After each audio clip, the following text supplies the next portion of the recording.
Merci.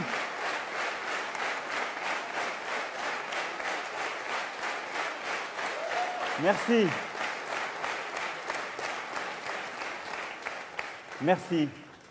Merci à vous. Merci d'être là ce soir.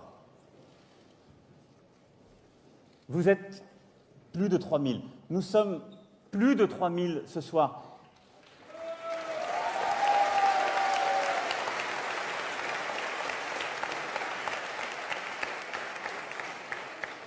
Et plusieurs milliers ont dû repartir parce qu'il n'y avait plus de place. Et je veux m'excuser auprès d'eux. On en refera d'autres.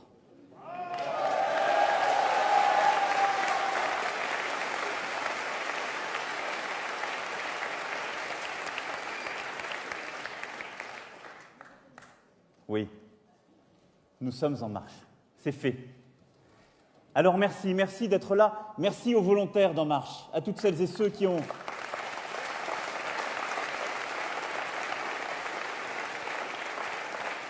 donné de leur temps, de leur énergie pour que cet événement soit possible, pour que ce soir on se retrouve, pour que déjà des questionnaires soient remplis, pour qu'on puisse commencer à avancer. Alors, je voulais que cette rencontre, cette première rencontre du mouvement, puisse donner la parole à des hommes et des femmes très différents. Vous l'avez vu. Il y avait des marcheurs, des élus, des non-élus, des femmes et des hommes qui ne sont pas forcément avec nous, mais ont envie de faire avec nous, parce que ça doit être ça, notre esprit. De tendre la main, d'essayer de comprendre ce qui se passe, ce qui se fait. Ce soir, nous n'avons sans doute pas les mêmes idées. Heureusement. Ce soir, nous ne sommes pas un rassemblement de semblables. Heureusement. Ce soir, nous sommes un rassemblement large, fort, volontaire, de toutes celles et ceux qui veulent juste changer le pays. C'est ça ce qu'on veut.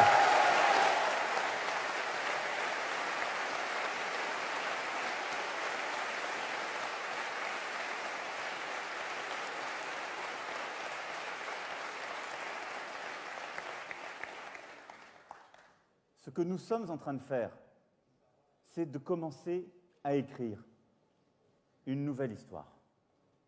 Et cette histoire, elle avance à chaque fois qu'à Lyon, à Marseille, à Strasbourg, à Lille, à Melun, à Albi, à Annecy, il y a des marcheurs qui se réunissent, qui proposent des idées, qui vont en chercher d'autres, qui vont ouvrir des portes.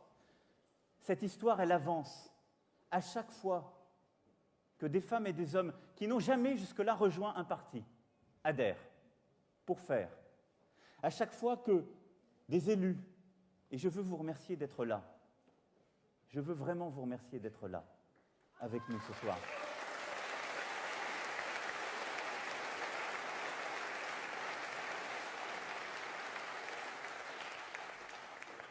Grand-mère, Roland, merci d'être là avec Gérard, sénateur, députés, anciens ministres, élus consulaires, dans tous les territoires qui sont ici présents. Vous avez pris un risque, je le sais bien, parce que nous ne sommes pas toujours bien vus des partis.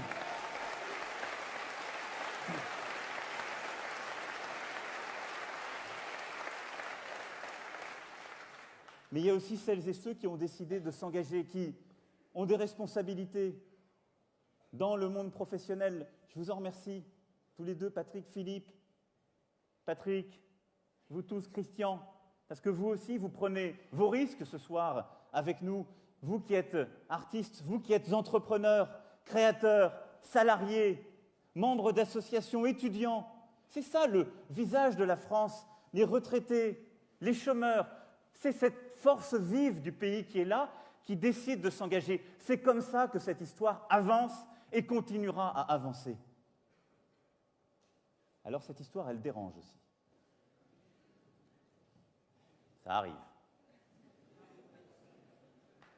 J'en sais quelque chose.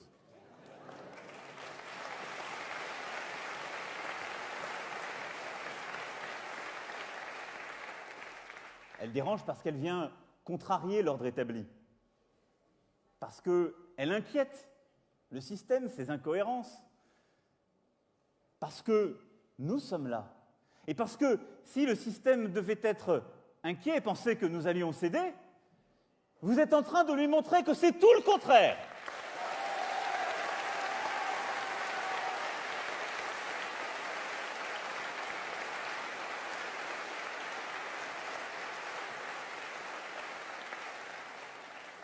Alors ça continuera, ce sera dur demain, après-demain. Il y aura des jours où on ne se réunira pas, je veux aussi vous rassurer. Où il faudra faire sur le terrain, où il y aura de la pluie, des colibés, où on se fera critiquer, où les gens s'interrogeront, les uns sur nos motivations, les autres sur nos capacités à aller au bout, parfois les mêmes d'ailleurs. Rien ne doit nous arrêter.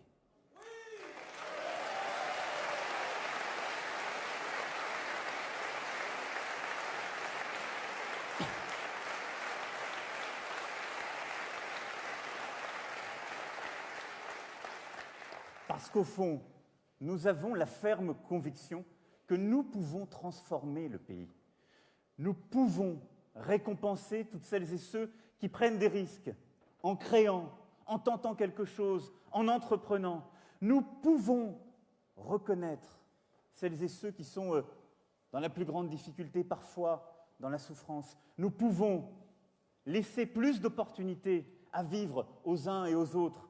Nous pouvons vivre dans un pays où il est permis d'échouer, parce que ça n'est pas assez grave, et où il est en même temps formidable de réussir, et ça ne doit pas être une honte.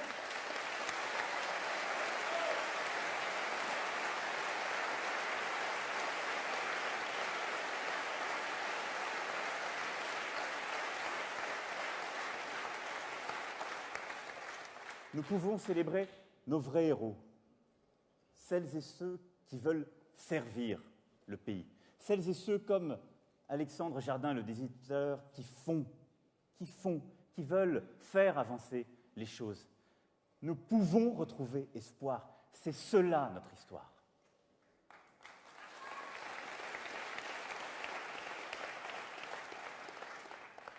Alors vous pourriez me dire, qu'est-ce qui fait que cette histoire serait possible davantage aujourd'hui qu'hier? Ça n'est pas faux. Pourquoi sommes-nous là ce soir? Et pourquoi nous n'étions pas ensemble il y a un an? Parce que les temps ont changé. Richard le disait, nous sommes dans une situation radicalement différente.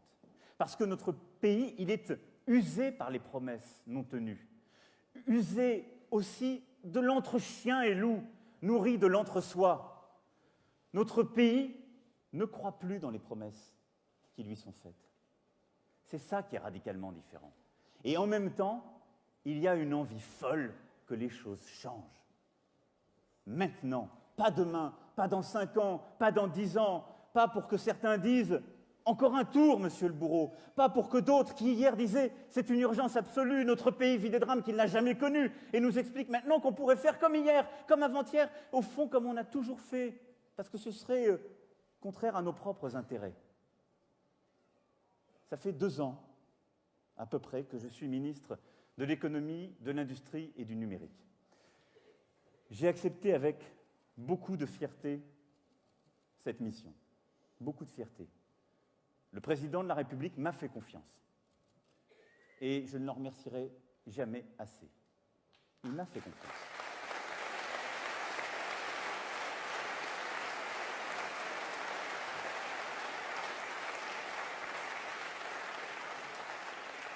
Il m'a fait confiance parce qu'il pensait que je pouvais faire quelque chose. Et j'ai accepté cette mission parce que j'aime mon pays, parce que je voulais agir, parce que je voulais transformer, parce que je voulais qu'on avance, parce que je considère, et les élus qui sont là le savent, parce que vous qui êtes engagés dans des associations ou dans vos entreprises, vous le savez, il n'y a pas de plus belle chose que de servir, et en particulier servir son pays.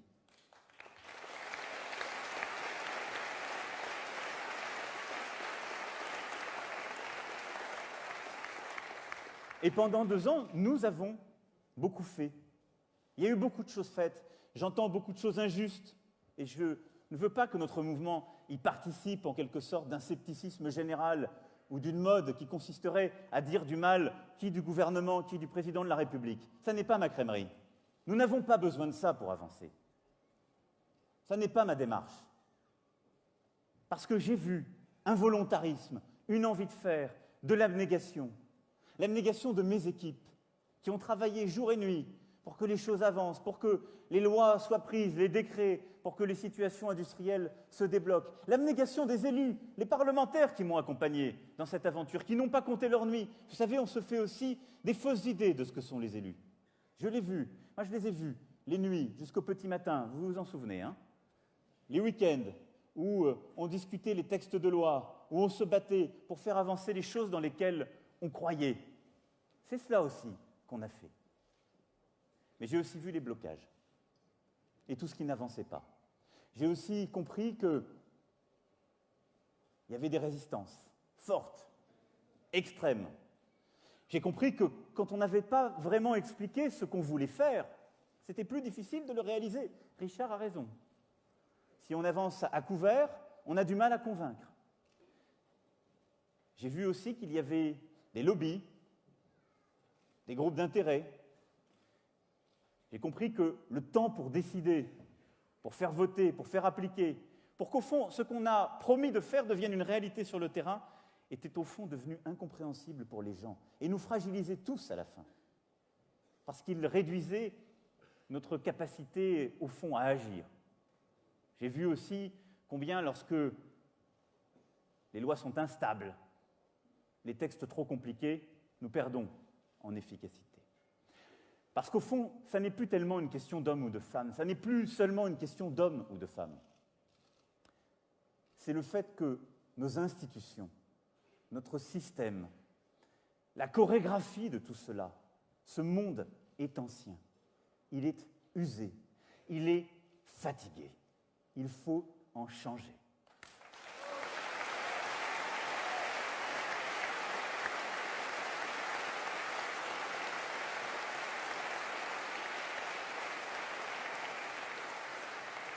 Ce dont nous avons besoin, ce n'est pas d'aller proposer telle ou telle réforme, telle ou telle mesure. Ce concours viendra, je vous rassure. D'aucuns ont déjà commencé. Parce qu'on ne sait d'ailleurs après plus comment il faut les étalonner. Ce dont nous avons besoin, c'est d'une refondation du pays, des institutions. La seule question qui nous est posée, c'est pouvons-nous encore continuer comme cela? Est-ce qu'on pense qu'on peut continuer avec les mêmes règles, avec les mêmes usages? Comment nous être le plus utile possible à notre pays? Comment faire notre part? Ce n'est pas une question de personne, d'ambition. C'est juste le fait que maintenant, tout cela est possible. Parce que le moment est venu de faire des choix clairs, de se lancer dans une nouvelle aventure qui est collective, qui ne peut être que collective, pour prendre des décisions courageuses dont le pays a besoin.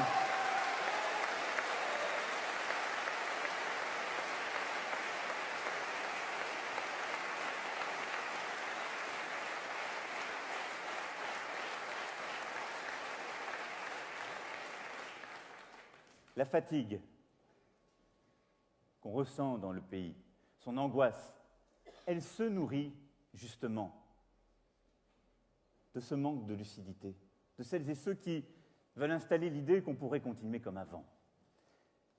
Parce que quand on ne regarde pas le monde tel qu'il va, ses risques, ses changements, on ne peut plus porter une vision nouvelle, on ne peut plus proposer quelque chose, un projet, et donc une action utile. La réponse, ça n'est pas de l'agitation. Ça n'est pas de participer à un grand cirque. C'est de refonder une action qui ne peut s'appuyer que sur un constat lucide, établi. Qu'est-ce qui fonde cette urgence? Qu'est-ce qui fait que vous êtes là ce soir, qu'on a collectivement le sentiment que, au fond, quelque chose a changé en profondeur et que ce changement est irréversible et nous oblige nous-mêmes à agir différemment? C'est que l'histoire est en train de rebattre les cartes. C'est que l'histoire change. Elle n'est pas la même. C'est que nous sommes en train, aujourd'hui, de vivre collectivement une refondation en profondeur. Une grande transformation. Ce ne sont pas des incidents qui arrivent, des petits changements. Ça fait 30 ans on a déjà le sentiment sourd, intime, que quelque chose a changé depuis la fin des 30 Glorieuses. Moi, depuis que je suis à la vie politique, on me dit qu'on va s'ajuster, qu'on va un peu améliorer les choses. Là, c'est encore plus profond ce qui est en train de se passer. Nous sommes en train de vivre une grande transformation. Cette grande transformation, au fond, elle est d'abord géopolitique, elle est aussi numérique, elle est écologique. Elle est en train de bouleverser nos ordres établis, tout ce sur quoi on avait construit notre organisation, notre action. Elle est d'abord géopolitique, parce que le monde a changé.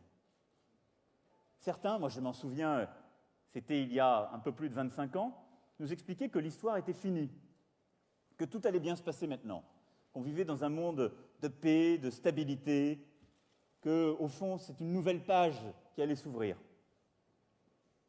C'était trompé. L'histoire est profondément tragique, elle est redevenue tragique. Pas simplement à l'autre bout du monde, à nos portes, chez nous.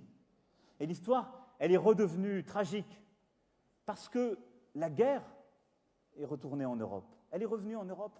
C'est l'Ukraine, dans nos frontières. L'histoire, elle est redevenue tragique parce qu'au Moyen-Orient, là aussi, la guerre se fait jour. L'histoire, elle est redevenue tragique parce que pour la première fois depuis la Seconde Guerre mondiale, nous avons des millions de réfugiés qui traversent notre continent en Europe, pas à l'autre bout du monde, en Europe, chez nous, chez nos voisins. Ça n'était pas arrivé depuis la Seconde Guerre mondiale, ce que vivent en particulier l'Allemagne, la Suède, l'Autriche. L'histoire, elle est redevenue tragique. Parce que chez nous, dans notre pays, des jeunes qui avaient grandi, non pas là aussi à l'autre bout du monde, qui avaient grandi chez nous, avec nous, dans notre école, dans notre système, ont décidé, pour des causes folles, par fanatisme, de tuer, de détruire, d'attaquer le système. Donc oui, l'histoire, elle est redevenue tragique et c'est un changement profond. Cette grande transformation, elle est aussi numérique, c'est-à-dire elle est profondément économique. Elle est en train de changer tout ce que nous sommes. Imaginez, il y a encore 10 ans, vous réserviez vos vacances en allant dans une agence de voyage, vous alliez à la gare chercher vos billets, vous passiez vos petites annonces dans un journal. Vous ne le faites presque plus. Vous n'imaginiez pas pouvoir vous déplacer avec un smartphone, vous n'imaginiez sans doute pas pouvoir réserver pour vos vacances un appartement par Internet, payer sans contact. Mais c'est tout qui est bousculé, notre façon de consommer, d'innover, de produire, de se déplacer, de tout faire. Et cette transformation, c'est une formidable accélération de la mondialisation. On a connu la mondialisation du porte-container, qui a changé les choses, qui a redéplacé les flux, conduit à des délocalisations, à produire différemment. Là, c'est encore plus radical. Ça se passe en un clic. Des géants sont créés en quelques années, qui bouleversent notre économie. C'est ça ce qui se passe aujourd'hui en France. Alors ça a des conséquences profondes. Des secteurs de notre économie sont balayés. D'autres sont créés que nous n'attendions pas.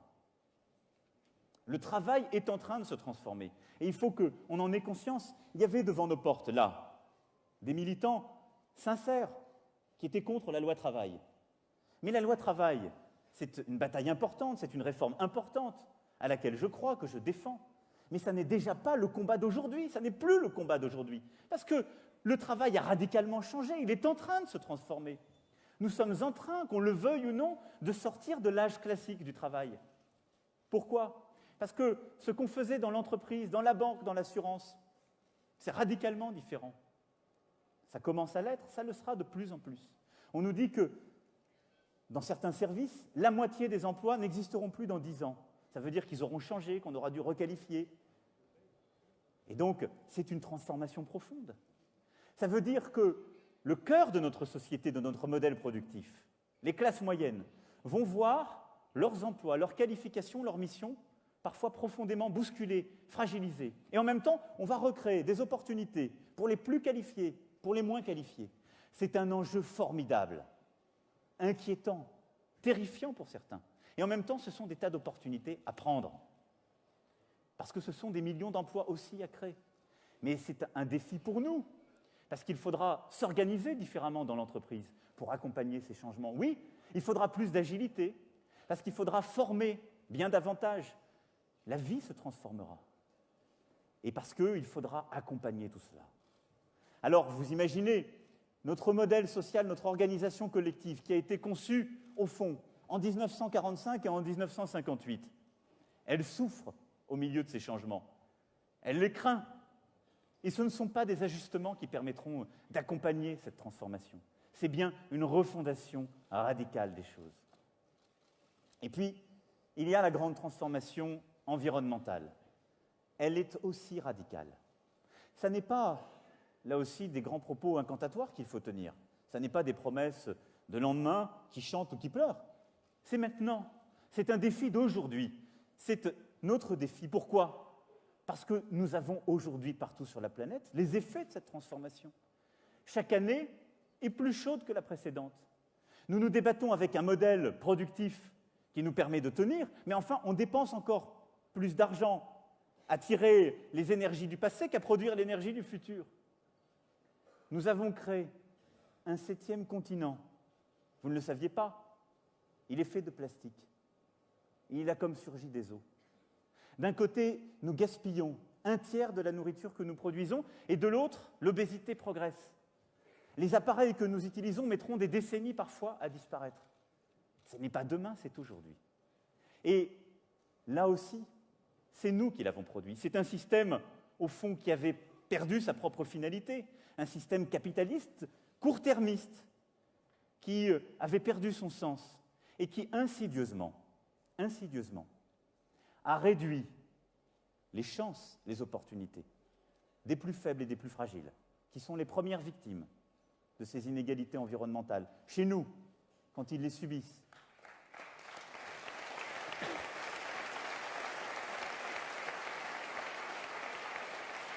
À l'autre bout de la planète, quand des catastrophes naturelles adviennent. Mais surtout, les premières victimes, ce sont les générations à venir. Ce sont par définition celles et ceux qui ne sont pas là pour s'exprimer, celles et ceux qui n'ont pas de voix, celles et ceux qui n'ont pas d'intérêt dans la partie. Alors oui, ce sont des combats difficiles. Et je veux ici rendre hommage à celles et ceux qui les portent depuis bien longtemps. Tout à l'heure, Alexandre citait Nicolas Hulot.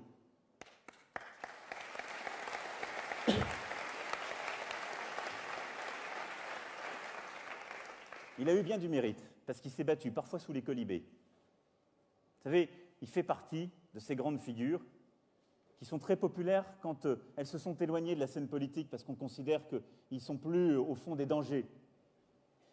Il a fait un choix en responsabilité il y a quelques jours, qui je pense était un choix difficile, qui est un choix fait sous la pression de certains, mais il a porté bien avant que toutes ces questions ne se posent, ces causes que je suis en train d'évoquer. Il les a portées en désintérêt, il les a portées dans le cadre d'une fondation qui le dépasse. Et il fait partie de ces missionnaires, et il y en a des milliers, il y en a dans cette salle, qui, dans l'ombre, depuis des décennies, ont porté cette cause qui est difficile. Parce que c'est difficile de trouver un financement, c'est difficile de trouver une voie quand on vient contrarier les intérêts en place pour défendre le long terme.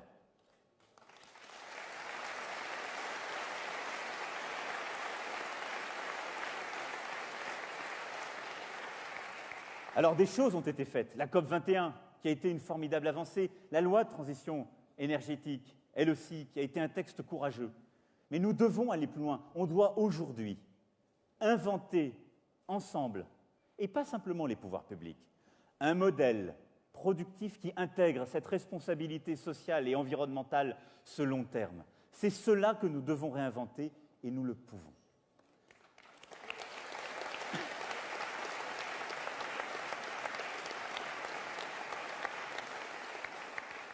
Alors, vous le voyez, ces bouleversements, ils viennent profondément bousculer nos pays. C'est cela qui crée encore plus qu'hier la nécessité de changer, de bouger, de refonder les choses. On ne peut pas faire comme si de rien n'était. Ça n'est pas tenable. L'anxiété progresse, les tensions s'accroissent à cause, justement, de tous ces risques. Les populismes avancent, on les voit monter partout en Europe et de l'autre côté de l'Atlantique. Le sentiment de déclassement, d'insécurité sociale est là. Les classes moyennes, elles vivent ces basculements. Ça ne sert à rien de leur mentir, de leur expliquer qu'on va leur cacher tout ça. Elles le comprennent bien mieux que nous et elles sentent que ces ajustements qu'on est en train de faire, ils sont non seulement insuffisants, ce sont des batailles difficiles, quoique incomplètes, mais elles veulent qu'on l'explique. Les Français veulent qu'on leur explique ce changement pour pouvoir l'accompagner. Il faut arrêter de tenir ce pays dans un état de minorité intellectuelle et politique.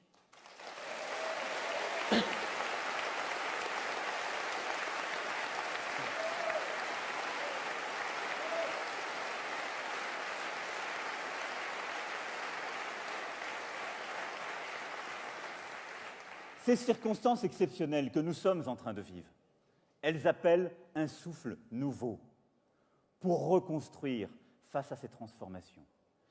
Un souffle nouveau qui est dans ce rassemblement. Pourquoi?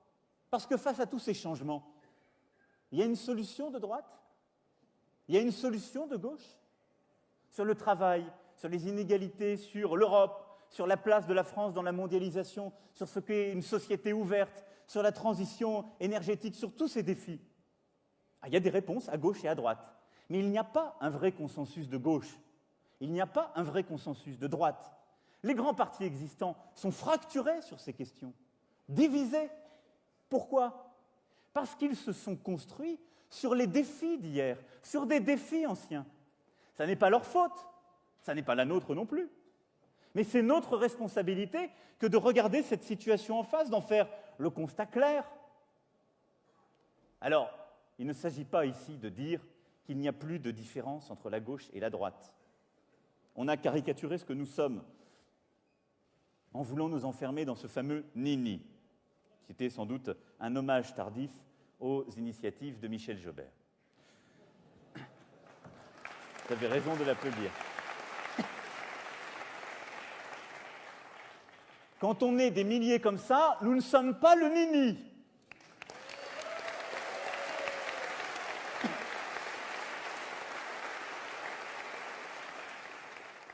Il y a des différences entre la gauche et la droite. Elles existent. Des différences de culture politique, de sensibilité sur certains sujets, de représentation, d'histoire, d'affinité, de repères. Et il faut les respecter. Moi-même, j'ai eu l'occasion de le dire, je suis de gauche. C'est mon histoire.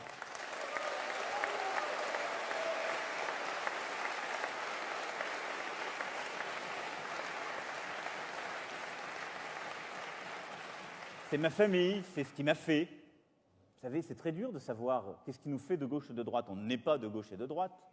Ce sont des indignations, des affinités, parfois peut-être des rejets ou des confrontations avec d'autres. Moi, c'est mon histoire familiale, personnelle. Mes filiations, mes indignations. C'est ça qui fait que je suis de gauche. Et une soirée comme ce soir, je ne peux pas ne pas penser à Michel Rocard.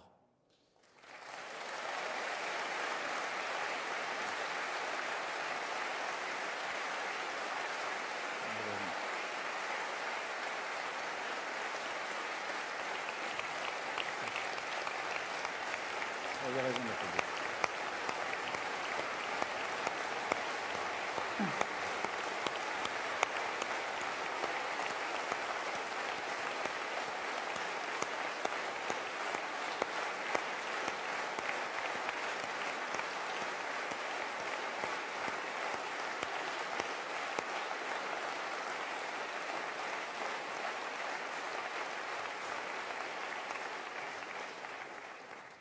Merci Sylvie d'être là. Tu vois, il y a beaucoup de gens qui pensent à toi et à lui.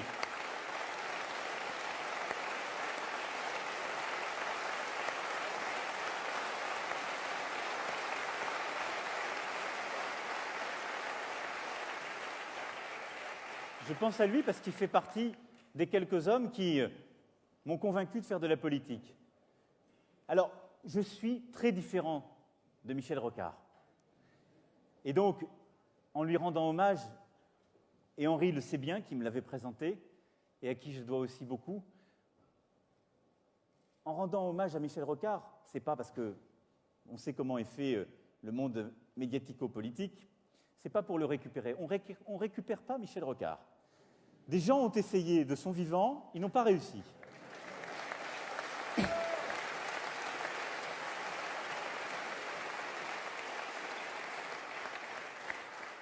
Donc, je souhaite bon courage à tous ceux qui voudraient le récupérer maintenant, mais moi, je ne vais pas essayer. Je dis juste que je ne suis pas Michel Rocard, parce qu'on avait des désaccords.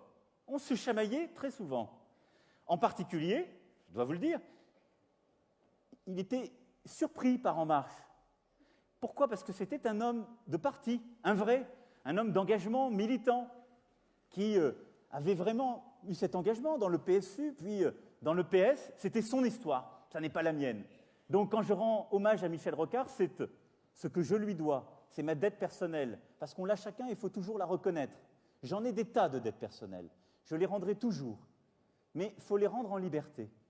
Il faut les rendre sans chercher à capturer un héritage, sans chercher à dire « je fais tout pareil », parce que ça n'aurait aucun sens. Et la meilleure façon d'être fidèle dans la vie, c'est de toujours nommer ses dettes, de toujours les reconnaître, mais d'être avant tout fidèle à ce qu'on est au présent et à ses idées.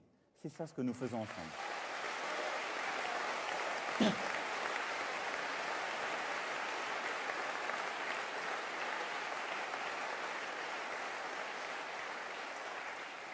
Alors oui, moi j'ai cet engagement, mais je crois malgré tout qu'aujourd'hui, on le voit bien, face à ces défis qui sont les nôtres, nous devons dépasser ce clivage. Nous devons aller plus loin. Non pas pour reformer un nouveau parti. Je veux rassurer ici tout le monde, l'idée n'est pas de faire un parti qui soit, je ne sais pas, au centre-gauche ou au centre, ou que sais-je. Ce n'est pas ça notre volonté. C'est d'être un mouvement qui rassemble. Parce que dans des circonstances exceptionnelles, on doit additionner les forces. Nous devons rassembler des femmes et des hommes de tous bords, de gauche et pleinement de gauche, de droite et pleinement de droite, du centre et pleinement du centre, des femmes et des hommes de la société civile.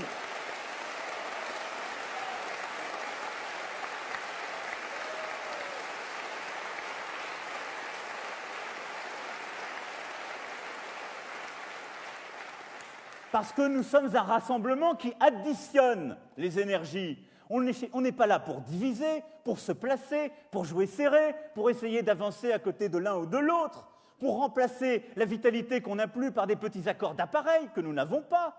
Nous sommes vous, et vous, c'est ce rassemblement. Il est différent, il sera toujours différent, mais il est en marche.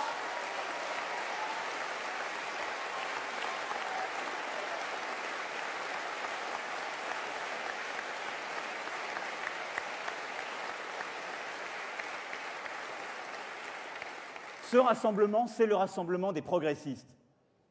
Parce que les progressistes, ils ne sont pas réservés à la gauche, ils ne sont pas non plus réservés à la droite, ils ne sont pas non plus hors du champ politique, c'est nous. Bon. Et donc, le progressiste, c'est ceux qui croient dans la liberté, dans un rapport à la justice, dans la société ouverte, dans l'Europe. C'est surtout ceux qui n'ont pas peur de voir la France telle qu'elle est et qui, en la regardant en face,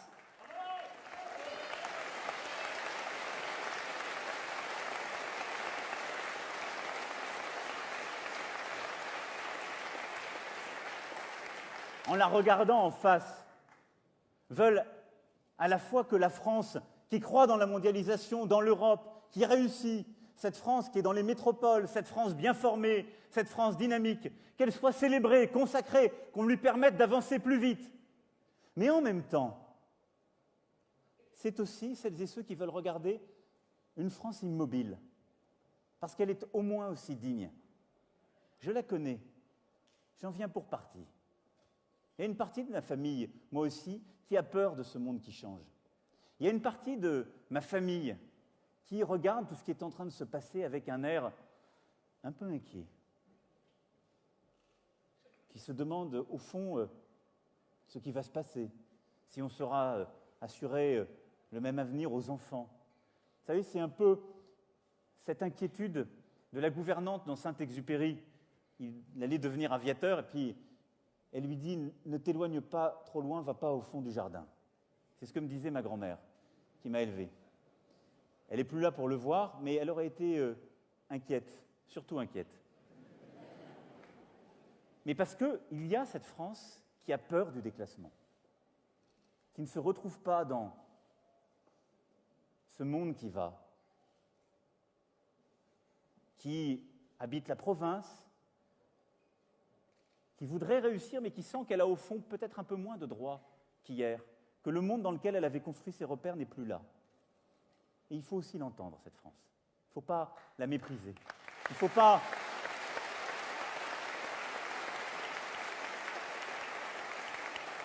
Il ne faut pas qu'on lui explique qu'au fond, la solution qu'on lui apporte, c'est superbe, c'est la France des start-upers. C'est formidablement important, la France des start-up, des entrepreneurs. Vous savez combien j'y crois. Non, il faut qu'on lui apporte des vraies solutions aussi pour elle. Un discours d'explication du monde aussi pour elle. Il faut qu'on lui explique qu'il y aura des changements, mais qu'on va dans une direction commune. Parce que notre volonté, nous, progressistes, ça n'est pas de leur cacher ce monde tel qu'il va. Ça n'est pas de leur dire, il y a des choses qui se passent, on ne va pas vous expliquer clairement quoi, mais on va le faire, on va s'arranger. Non. C'est de réconcilier ces deux France. C'est de les remettre ensemble.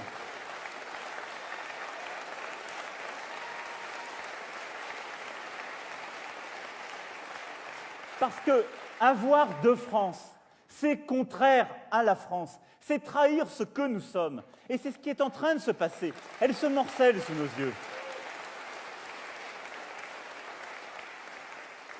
C'est ce qui vient de se passer en Grande-Bretagne, il y a quelques semaines. La Grande-Bretagne, elle était triomphante, tout allait bien. Ça marchait beaucoup mieux que nous. Elle n'a pas regardé, elle n'a pas parlé au pays qui avait peur. Mais lui, il a parlé. Il a exprimé sa rage. Donc il faut toujours écouter, respecter, proposer pour toute la France, pour une France réconciliée. C'est ça.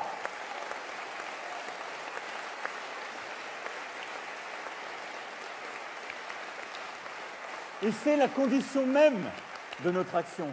C'est ce qui doit nous faire avancer. C'est cela notre projet. C'est ce qui fait notre rassemblement au-delà de nos différences. C'est ce dont notre pays a besoin. Parce que notre rassemblement, ça n'est pas un rassemblement pour plaire, c'est un rassemblement pour faire, pour avancer.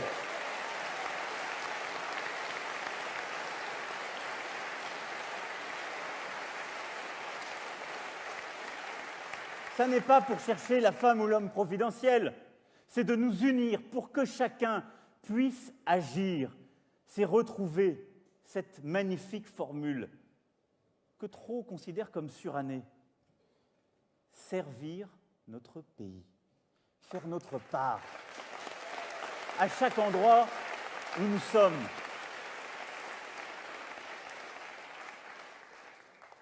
Regardez où nous sommes ce soir.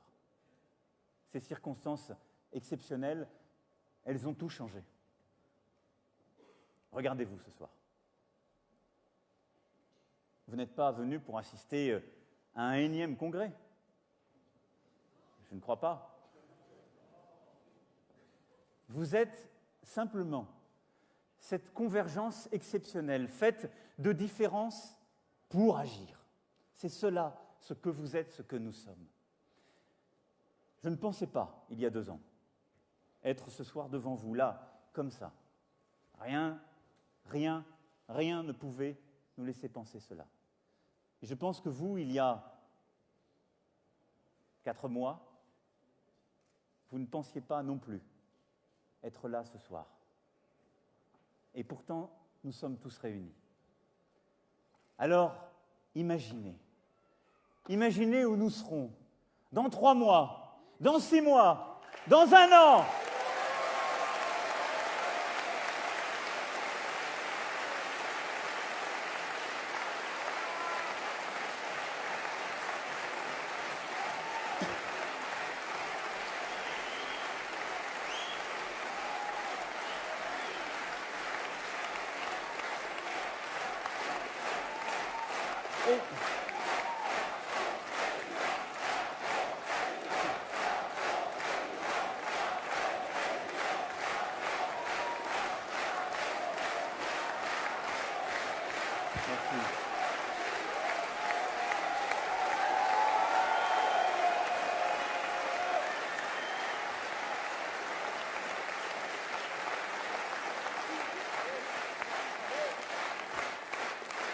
Merci Zineb.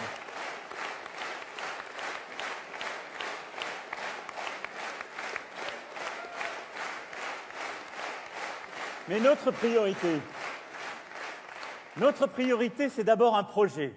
Le projet progressiste. C'est cela, ce à quoi nous devons nous atteler. Autour de 3 convictions. C'est ça, ce qui doit nous animer dans les prochains mois.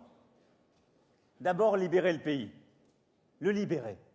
On le sait, vous le ressentez partout où vous êtes. On a besoin de plus de liberté. Parce que ce qui caractérise la France, c'est cette énergie. C'est ce que vous êtes là ce soir dans la salle, mais ce qu'il y a partout.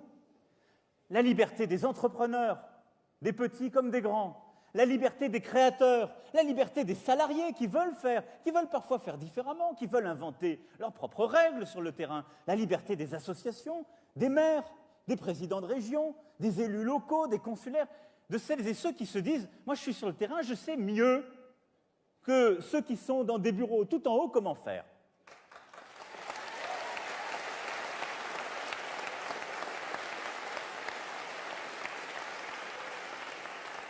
Alors, je m'en suis rendu compte parce que parfois, j'ai été sur le terrain et je n'ai pas pu le faire.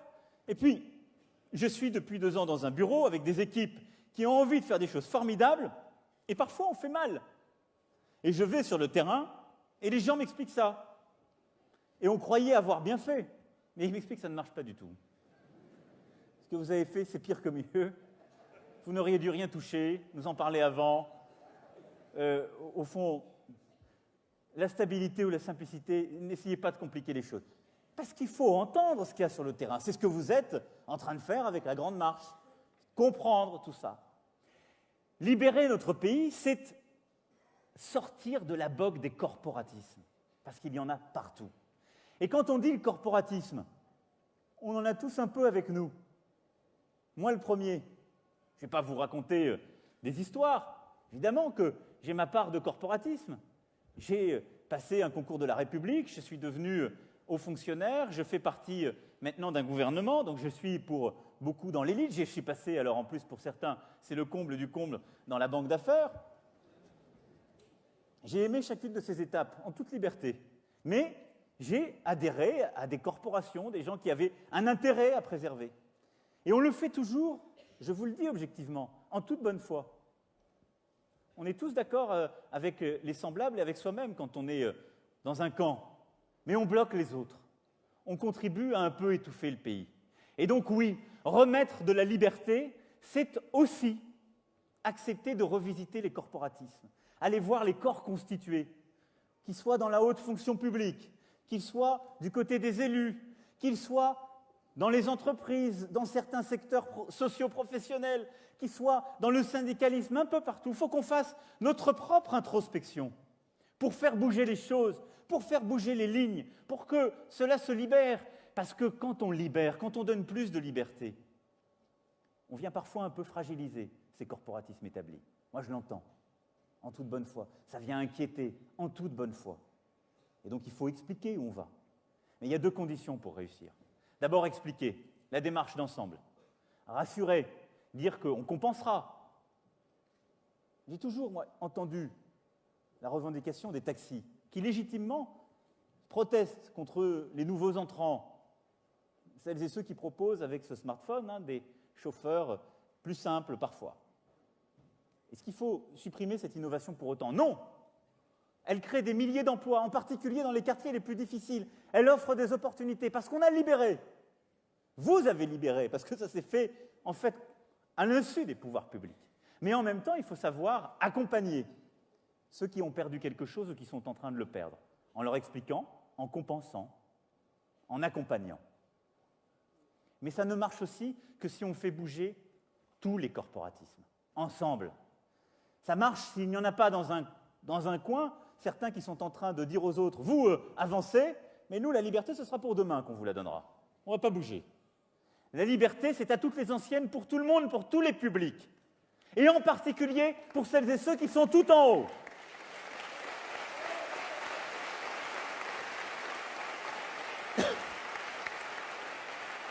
Donc oui, nous allons devoir mettre des ouvertures, des brèches, faire des propositions concrètes pour le système politique, la haute fonction publique, l'entreprise, le monde associatif. Mais nous en avons au fond tous et toutes besoin et nous n'avons pas peur de ça. C'est la condition pour réussir.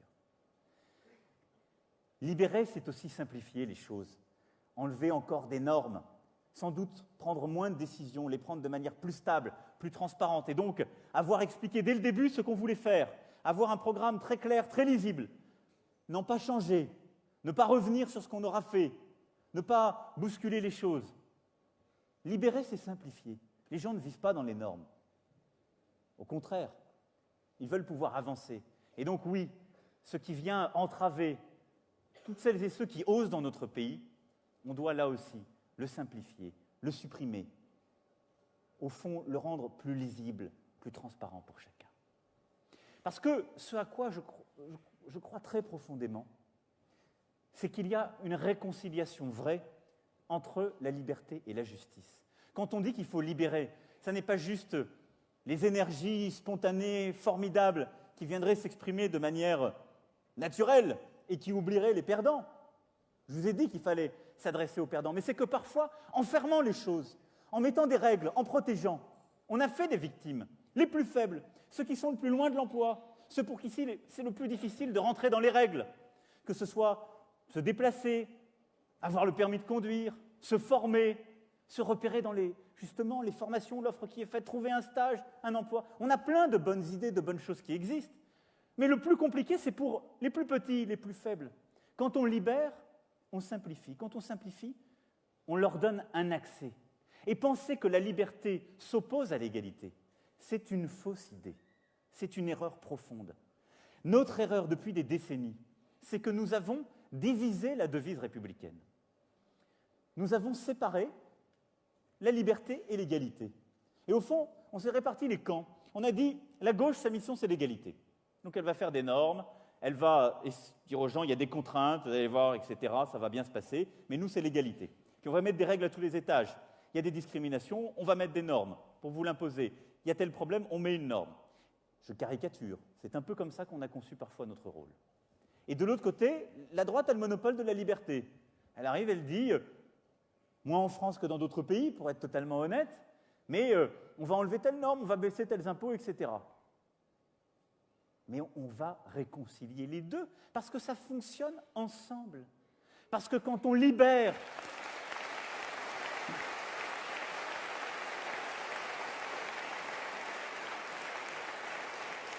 Quand on libère, on redonne des accès.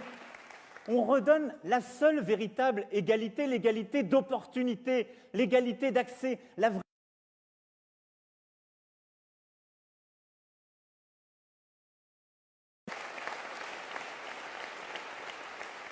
Non pas l'égalité qu'on corrige a posteriori, une fois qu'on l'a constatée, en recréant d'autres normes qui viennent compliquer.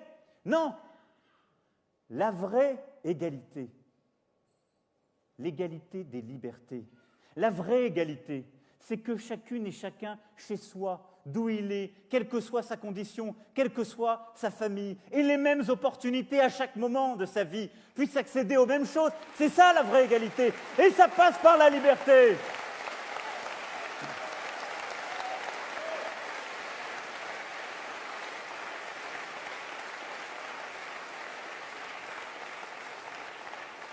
Ma deuxième conviction, c'est qu'on a besoin de solidarité pour que tout ça tienne ensemble. Ce n'est pas un gros mot, la solidarité. Et là aussi, ce n'est pas un mot qui serait réservé à tel ou tel parti. La solidarité, on en a besoin, c'est ce qui fait du commun. Il y en a qui réussissent, d'autres moins, mais on partage le même espace, la même société, le même territoire. Alors, j'entends en ce moment certains qui s'égosillent avec des programmes formidablement libéraux ou prétendus tels, qui est tout ce qu'on n'a pas fait depuis 20 ans, qu'on aurait aimé faire, mais qu'on n'a pas totalement réussi, mais qu'on va faire demain à coup sûr. Alors, ils jouent une partition qui est aimable à leur camp. Je le dis un peu avec cruauté, parce que je l'ai parfois joué pour un camp qui l'entendait avec moins de bienveillance, donc je trouve que ce n'est pas juste.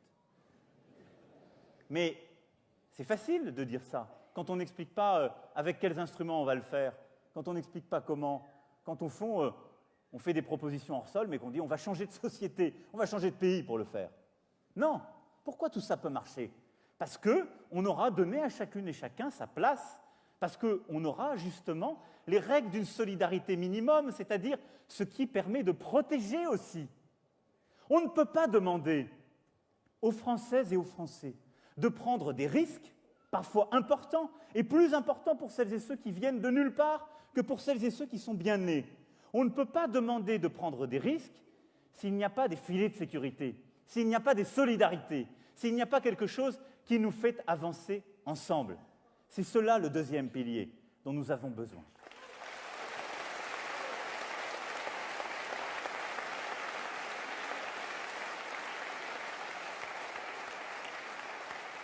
Et créer les vraies solidarités, ça n'est pas créer des droits. On a créé, là aussi, de droite comme de gauche, depuis 30 ans, on a créé des droits. Des droits formels, sans contenu. Des droits financés à crédit, c'est-à-dire que paieront nos enfants ou les enfants de nos enfants, ou vous peut-être, les plus jeunes. Et on a créé des droits qui viendront pour s'appliquer une fois qu'on sera vraiment dans l'embarras le plus complet. Mais ce n'est pas ça la vraie solidarité. Surtout, ça ne marche pas longtemps, ça ne tient pas. Parce que les gens sont mieux logés parce qu'il y a un droit au logement opposable. Je n'ai pas constaté ça.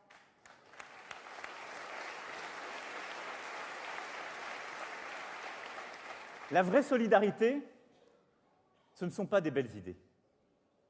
Les belles idées, il faut les laisser aux belles âmes. Et les belles âmes, elles restent chez elles, elles écrivent, elles pensent. Vous savez, c'est ce que Hegel nommait comme, au fond, ce qui parfois pouvait dire le vrai, mais qui n'était pas le plus utile. Nous ne sommes pas des belles âmes ici. Nous voulons agir. Nous voulons donc créer des vrais droits qui puissent se construire. Des vrais droits pour pouvoir accéder, faire. Et ces vrais droits, ils doivent rendre les Français capables de prendre des risques, d'avancer. Ces vrais droits, ils doivent être solides, tangibles. Ce sont les protections pour faire face aux aléas de la vie, les plus profonds. Et c'est d'abord, au fond, la première, l'école. L'école, c'est ce qui permet de corriger les premières inégalités les plus atroces. Alors, beaucoup a été fait durant ces dernières années. Je veux aussi le reconnaître, le nommer, il faut le voir. Il y a des choses qui ont été faites, on a mis plus de moyens, il y a des organisations qui ont été bougées, on a reformé les professeurs, on a réinvesti. Malgré tout, regardez notre système. Là aussi, il faut qu'on le voit en face, il reste très inégalitaire. La réussite scolaire, elle dépend de l'endroit où on est né et de la richesse de nos parents. Le but de l'école, ce n'est pas simplement de trier, de classer. C'est aussi, justement, de donner accès, de permettre ensuite d'accomplir sa vie comme on l'entend, de réussir financièrement, de réussir dans la vie associative, de créer, de continuer à enseigner. Mais il faut que nous nous attaquions pour cela aux vrais défis, aux questions complètement taboues. Toutes les questions interdites. Est-ce que, dans notre pays, l'accès à tous les étages de l'éducation, et en particulier à la réussite, est vraiment démocratique? Pourquoi les enfants qui sont issus des familles modestes sont ceux que notre système abandonne encore davantage à leur sort, en contradiction avec nos principes?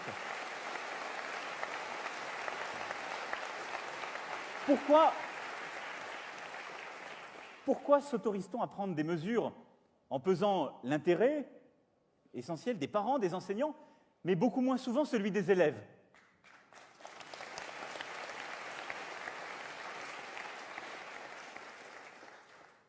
À quel moment doit-on se poser ensemble la question de l'évaluation? À tous les étages, systématiques, des acquis des enfants, des enseignants, du déroulé de la carrière. Ce ne sont pas des questions taboues. Il faut d'ailleurs entendre ce que disent les enseignants, entendre ce que toutes celles et ceux qui vivent dans ce système demandent.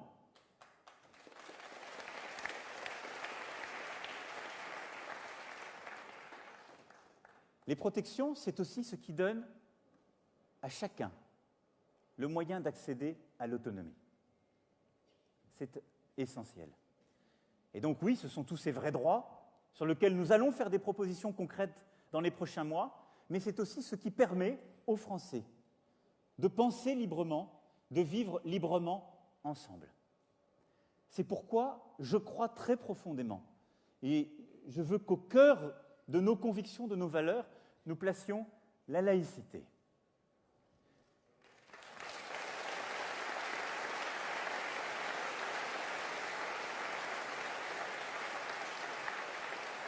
Parce que la laïcité, ça n'est pas un mot daté. Ça n'est pas un mot ringard, comme certains voudraient le faire dire. La laïcité, elle protège. Elle protège des identités fermées. Elle permet de veiller à ce que, justement, nul ne soit assigné à résidence par son identité ou par sa religion. Elle permet de croire ou de ne pas croire.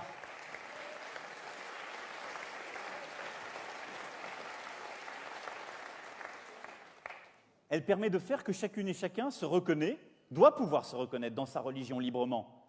Mais que ce qui est plus important, c'est ce qui nous unit. C'est cette humanité, ce qui ne nous divise pas. Alors oui, il faut retrouver le sens, la force de cet équilibre.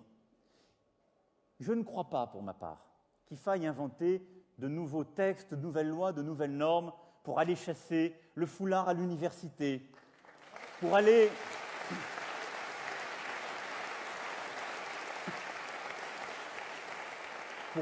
traquer dans les sorties scolaires celles et ceux qui peuvent avoir des signes religieux. Par contre, la laïcité, elle a un sens plein et entier. Et nous devons faire respecter les règles absolument. Et ces règles, elles sont claires. Toutes les religions se conforment aux règles de la République.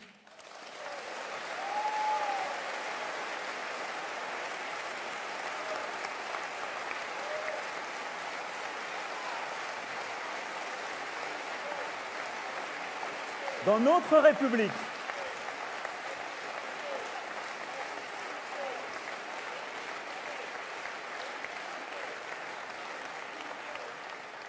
République, il n'y a pas d'inégalité entre les hommes et les femmes. Dans notre République, il y a des règles et elles doivent être respectées par tous.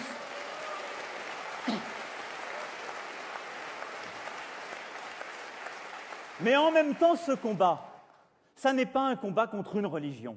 Ça, c'est l'erreur à ne pas faire. Ce combat, ça n'est pas un combat de la laïcité contre une religion, puisqu'il faut la nommer, l'islam. Ça n'aurait aucun sens. Ce serait une erreur fondamentale.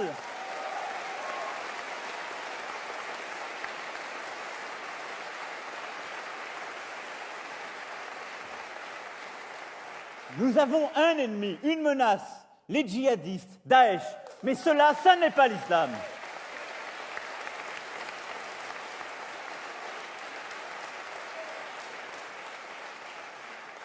Mais ce combat, c'est de faire respecter ces règles de la République. Oui, pleine et entière. Alors, vous savez, ces dernières semaines, au fond ces dernières années, on a beaucoup entendu parler de ce qu'est l'identité française. J'en ai rarement parlé pour ma part, mais j'y crois. Je suis attaché à cette identité française. Ça n'est pas un grand tout dans lequel, au fond, tout se mélange, tout n'aurait que la même importance. Ça n'est pas vrai, on se tromperait à dire ça. La France, elle a des origines chrétiennes. C'est vrai, il faut le regarder en face, il faut le nommer. Elle a même des origines judéo-chrétiennes. Mais est-ce qu'elle n'est que ça? Est-ce qu'elle n'est que ça? La France, elle s'est construite dans un projet politique que je viens de rappeler, en particulier celui de la laïcité, celui de la République, qui est un projet dont l'un des fondements était l'émancipation par rapport à une religion.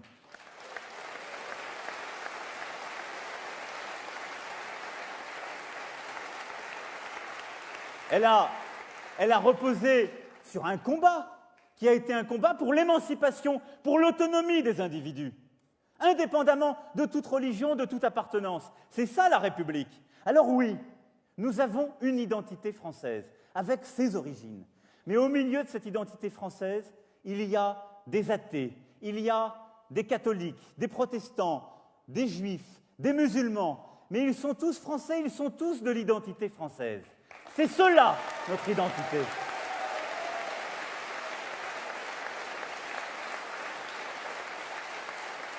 Dans les règles de la République. Il y a quelques semaines, j'ai remis une décoration. Vous savez, quand on est ministre, ça fait partie de la grammaire, on remet des décorations. Et c'est toujours des moments émouvants parce qu'on consacre des parcours, des talents.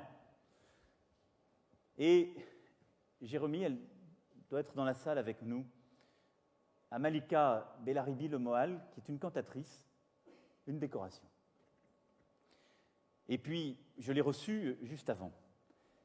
Malika, elle avait tout pour perdre, rien pour être là ce soir avec nous. Elle est née à Nanterre, de parents pauvres, dans le bidonville, en fait, si on se dit les choses en vérité. Dans une famille de confession musulmane, et elle a été fauchée par un camion à l'âge de 3 ans. Et elle a été recueillie, je le dis ici parce que c'est une histoire, si je l'inventais, on ne la croirait pas. Elle a été recueillie par les sœurs qui lui ont appris 2 choses, le chant et la religion chrétienne.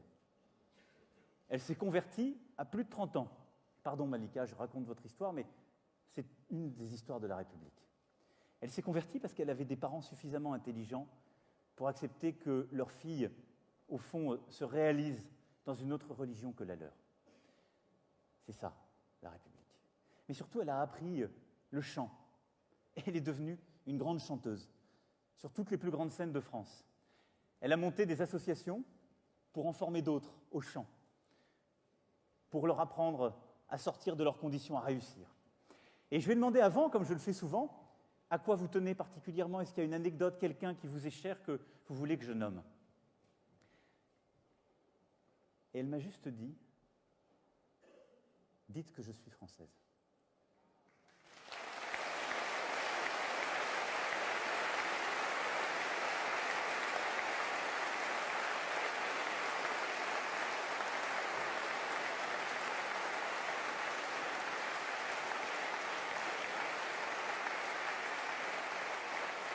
Alors, oui Malika, vous êtes française. Et vous êtes même avec toutes celles et ceux qui sont là dans cette salle, qu'ils s'appellent Jean, Michel, Malika, Raphaël, Ismaël ou que sais-je. C'est ça l'identité française. Ça n'est rien d'autre. Ça n'est pas quelque chose qui nous diviserait. Ça n'est pas quelque chose qu'on veut nous enlever. Parce que l'identité française, c'est un projet. L'identité française, c'est ce qui nous fait avancer. L'identité française, c'est ce que nous sommes en train d'inventer. L'identité française, ça n'est jamais étriqué.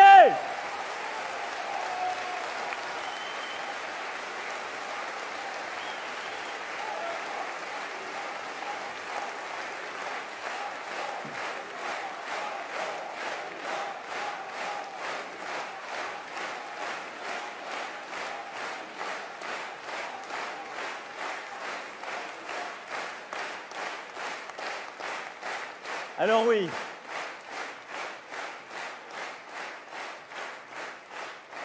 au-delà de tous ces combats, nous devons retrouver le sens du temps long. C'est aussi ce qui nous fonde. Le long terme, on le sait bien, c'est notre capacité à investir dans l'action publique, dans nos fonctionnaires. C'est la capacité à investir pour un nouveau modèle productif, pour justement cette transition environnementale indispensable. Et puis le long terme, ce que nous devons savoir retrouver, c'est le long terme pour l'Europe. Je ne peux pas ne pas en parler ici ce soir.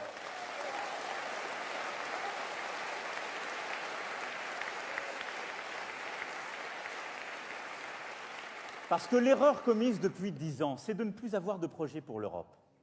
C'est de ne gérer l'Europe trop souvent qu'à la petite semaine. De crise en crise, en n'osant plus, là aussi, projeter du sens, une volonté, en n'expliquant plus à nos peuples ce qui nous rassemble, en perdant le fil de notre histoire. Parce que ce qui a fait l'Europe, c'est une promesse de paix, de prospérité, de liberté. Et c'est cela que nous devons retrouver.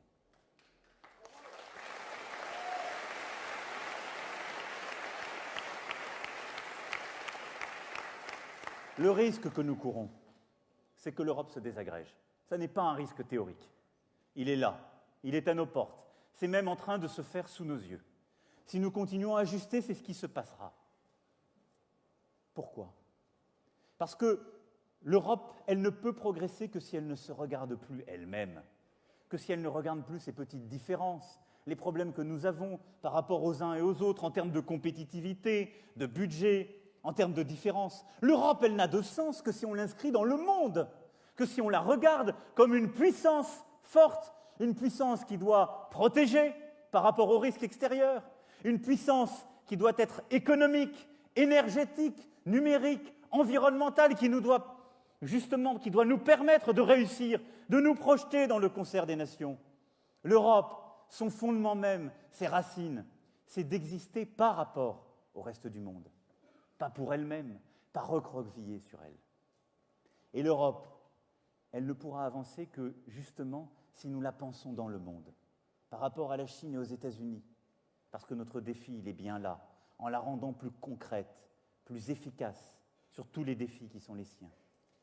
Par rapport à l'Afrique, où elle a de formidables défis à relever en termes de développement. Et puis pour avoir un cœur d'Europe plus efficace. Mais cette Europe, elle ne fonctionnera que si nous savons, là aussi, considérer, parler aux perdants. Parce qu'il y a aujourd'hui des perdants de l'Europe. Il y a des femmes et des hommes qui doutent, qui pensent que l'Europe, ça n'est que des normes, qui pensent que l'Europe, c'est ce qui les empêche d'avancer. C'est faux, bien souvent, parce qu'on leur a menti sur l'Europe, qui ont peur de cette Europe, qui pensent qu'elle leur a enlevé des choses. Si nous ne savons pas leur parler, leur proposer quelque chose, avancer avec eux, il n'y aura, que ce soit demain ou après-demain, plus d'Europe. Notre responsabilité, c'est de construire justement cette aventure européenne dans les prochains mois, maintenant, de manière pleinement démocratique. Cette refondation européenne, elle passe, oui, par une association des peuples, par une capacité à tenir ces conventions démocratiques, à associer les citoyens, à les faire parler, à leur demander ce qu'ils veulent, à ne pas réserver le peuple aux démagogues. Et pour cela aussi, nous avons une responsabilité, et En Marche doit pleinement y participer. Ce sont ces trois convictions profondes sur lesquelles nous devons avancer dans les prochains mois. Ce sont celles-là qui doivent fonder notre action, celle du progressisme. Et l'encre de cette histoire, le fondement de cette action, ce qui la rend possible, c'est l'engagement. Mon engagement, votre engagement, notre engagement. C'est cela qui fera avancer. Et cet engagement, c'est le cœur de notre démarche. Parce qu'on entend souvent dire qu'il faut tout changer. Et je vous le disais tout à l'heure, pourquoi ce serait possible demain? Parce qu'au fond, il y a deux choses qui n'ont pas été tentées jusque-là. D'abord, de construire une vision claire, une idéologie claire, une vision de la France collective. C'est ce que nous sommes en train de faire, c'est ce que nous commençons ce soir. Et puis parce qu'on a toujours voulu réformer la France par le haut, sans les Français. Eh bien, votre engagement, c'est la condition pour réformer la France avec les Français. C'est cela notre ambition.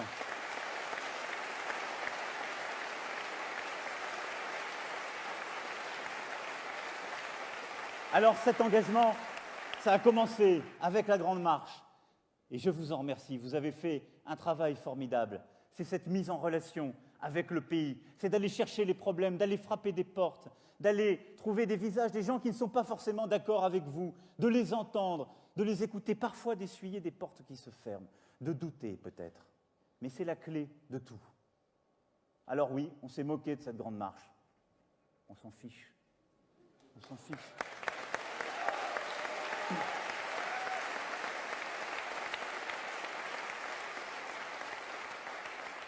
Parce qu'on s'est trompé, ça n'est pas pour aller expliquer aux gens « votez pour nous ». Nous ne sommes candidats qu'à une chose, c'est faire un programme, c'est porter une vision, c'est juste changer le pays.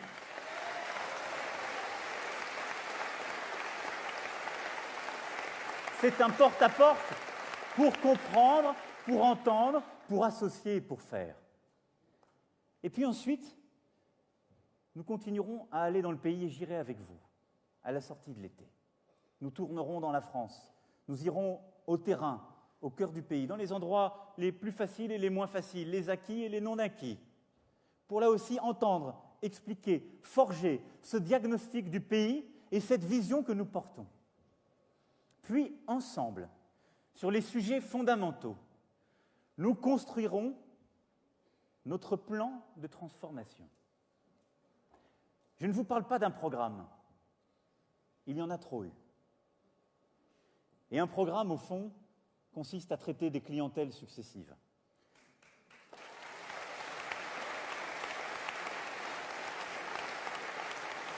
Il consiste à accumuler ce qui fait plaisir aux uns puis aux autres, en pensant avoir leur accord. On ne sera pas d'accord avec tout le monde. On ne pourra pas faire tout ce qui avait toujours été souhaité par certains. Je m'en excuse tout de suite. Mais ce plan de transformation, il vaudra pour l'État et pour la société civile. Ce plan de transformation, ce seront les missions que nous devons, gouvernement, collectivités territoriales, syndicats, associations, civiles. C'est la mission civique qui sera la nôtre pour les prochaines années. C'est cela le plan de transformation du pays. Non pas des promesses, mais des engagements concrets avec un calendrier que nous devrons tenir, expliquer, penser ensemble et construire. Et ce plan de transformation, c'est cela l'objectif pour la fin de l'année. C'est cela en marche.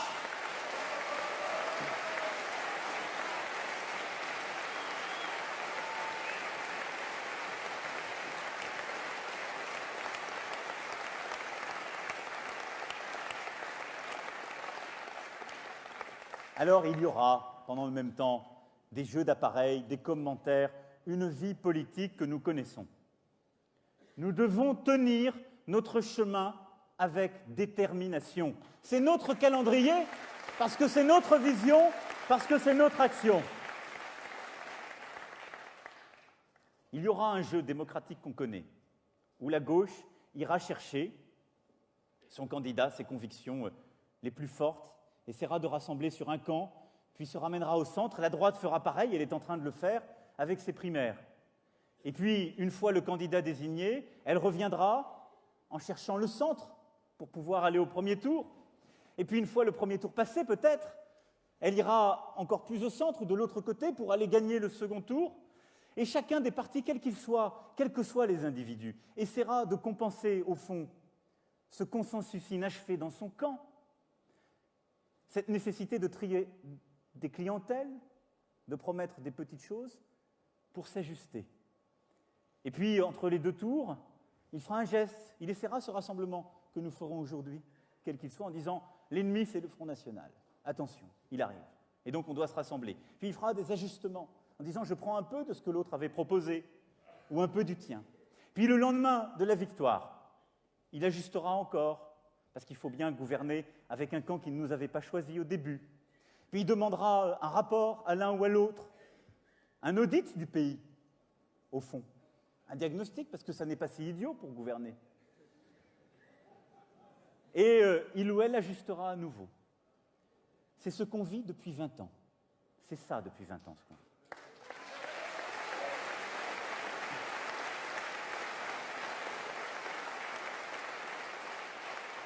Et donc, oui, cela crée de la frustration légitime.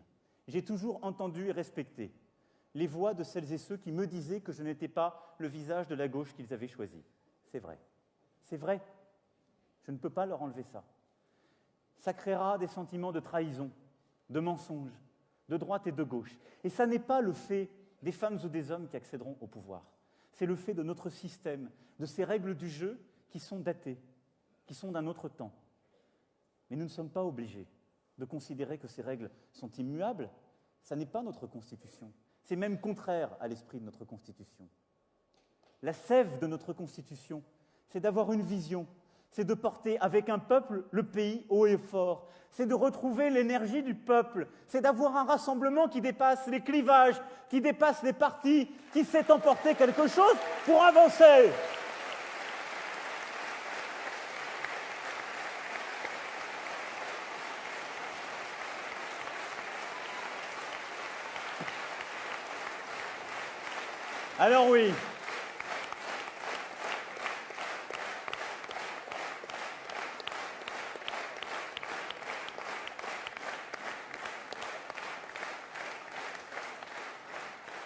Alors oui, là aussi, vous verrez la peur. Parce que la peur sera là. Elle est là dans la société. Mais face à tous ces défis, face à ce que nous sommes en train de faire, il y aura la peur, et on vous la brandira. Il y aura la peur légitime, sincère de celles et ceux qui pensent que tout bascule, de celles et ceux qui pensent que, au fond, le pays est en train de perdre contrôle, que c'est le déclassement qui les attend. Il y a cette peur qui les conduira au repli, au rétrécissement, parfois à la haine. Et cela, nous devons le combattre. C'est pourquoi l'une de nos batailles, c'est toujours d'expliquer, c'est toujours d'aller convaincre dans le respect de l'autre. Parce que notre pire ennemi, si nous en avons un, parce que nous en avons un, notre ennemi, c'est la peur. C'est la peur qui envahit le pays. C'est la peur sincère qui paralyse. C'est la peur sincère qui fait qu'on se recroqueville. Et puis vous aurez les cyniques qui utilisent la peur des autres. Vous aurez les cyniques qui utiliseront ces jeux d'appareils pour essayer, au fond, de dire que ça n'est pas possible, qu'on n'a pas le droit de faire, de tenter. Ils brandiront des menaces. Et la mécanique fatale va s'enclencher, celle-là même qui voudrait, au fond, ne laisser qu'un choix au pays. C'est ce qui est en train de se passer sous nos yeux. Le seul choix, si nous ne mobilisons pas tous ensemble, le seul choix, ce sera de voter contre. Contre le pays.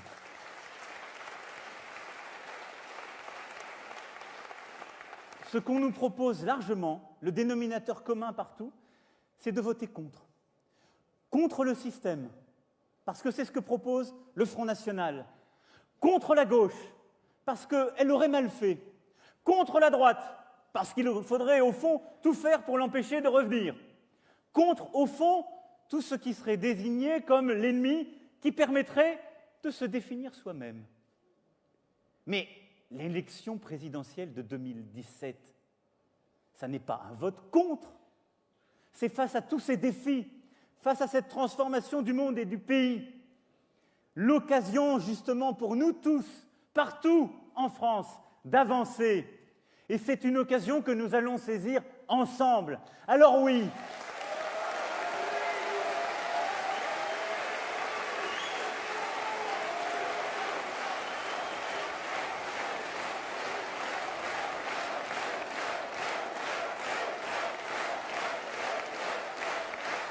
oui,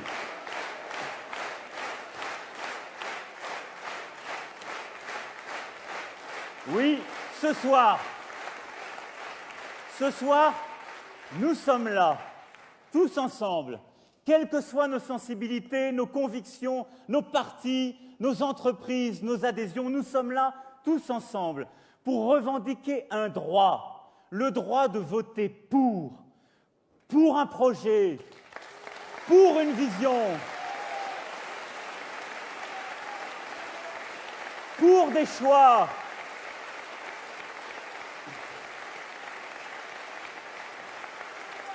pour le pays.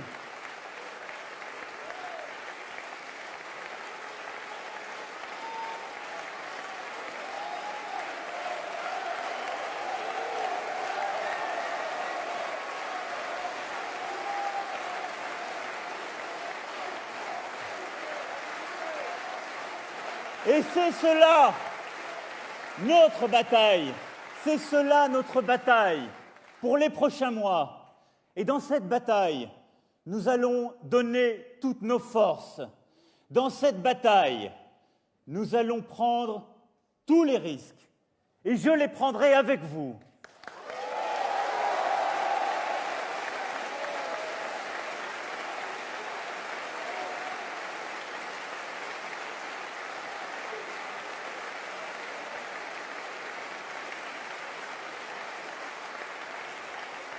Parce que, à partir de ce soir, nous devons être ce que nous sommes, c'est-à-dire le mouvement de l'espoir. Oui, c'est cela ce que nous sommes.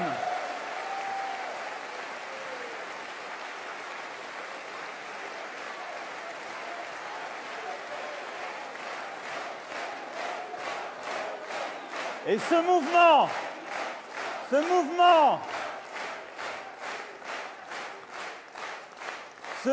maintenant, plus rien ne l'arrêtera.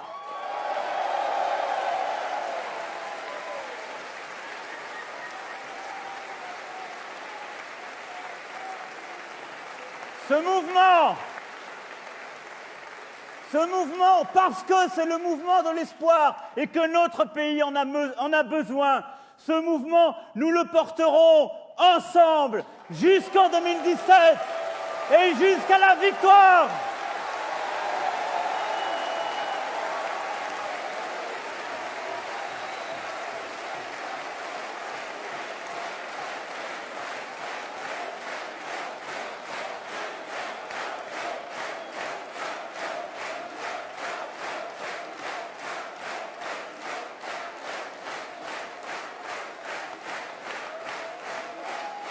Vive la République! Vive la France! Merci à vous! Merci à vous!